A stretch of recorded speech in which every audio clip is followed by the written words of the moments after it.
ભગવાન સાથે વાતચીત.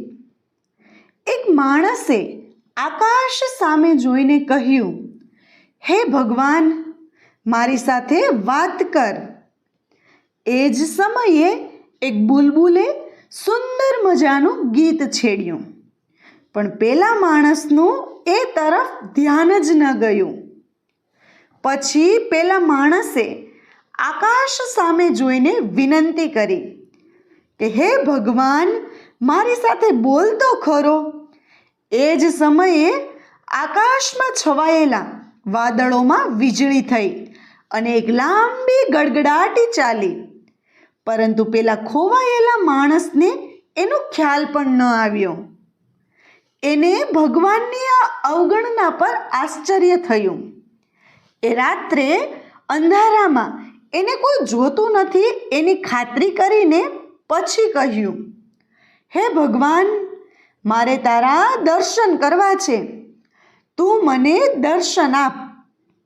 એ જ સમયે એક તારો ખૂબ જ તેજ સાથે ચમકી ઉઠ્યો, પરંતુ પેલા માણસની દ્રષ્ટિ એ ના પકડી શકી. હવે એને રડવું આવ્યું. એ બોલ્યો, હે પ્રભુ, મને સમજાતું નથી કે તું મારી આટલી અવગણના કેમ કરે છે. આજે તો તું મને ચમત્કાર બતાવ જ. એ જ સમયે તેની પત્નીને પ્રસૂતિની પીડા ઉપડી.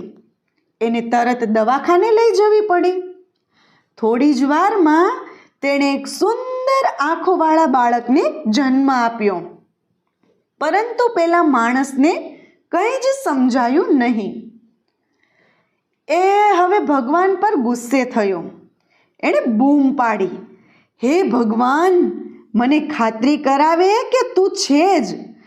તું મને સ્પર્શીને ખાતરી કરાવ, તો જ હું માનીશ કે તું છે. આ વખતે ભગવાન ખુદ નીચે આવ્યા. એમણે અતિ સુંદર સ્વરૂપ ધારણ કર્યું અને પેલા માણસને હળવેથી સ્પર્શ્યા. પેલા માણસે હાથ પર બેસેલા રંગીન પતંગિયાને ઉડાડી મૂક્યું અને નિસાસો નાખ્યો કે હે ભગવાન, કે છે જ નહીં. આપણે અપેક્ષા રાખેલી હોય તેવા સ્વરૂપે જ આશીર્વાદ આવી પડે એવી આશામાં આપણે કેટલા આશીર્વાદ અને ચમત્કારોની પ્રતીતિ ગુમાવી દેતા હોઈશું. ભગવાન આપણને ઘણા સ્વરૂપમાં દર્શન કરાવતા જ હોય છે, પરંતુ આપણે તો બસ ફરિયાદ કરવામાં જ મશગુલ રહીએ છીએ. જે મળે તેનો ભગવાનને આભાર વ્યક્ત કરીને એ વસ્તુનો ભરપૂર આનંદ માણવો જોઈએ.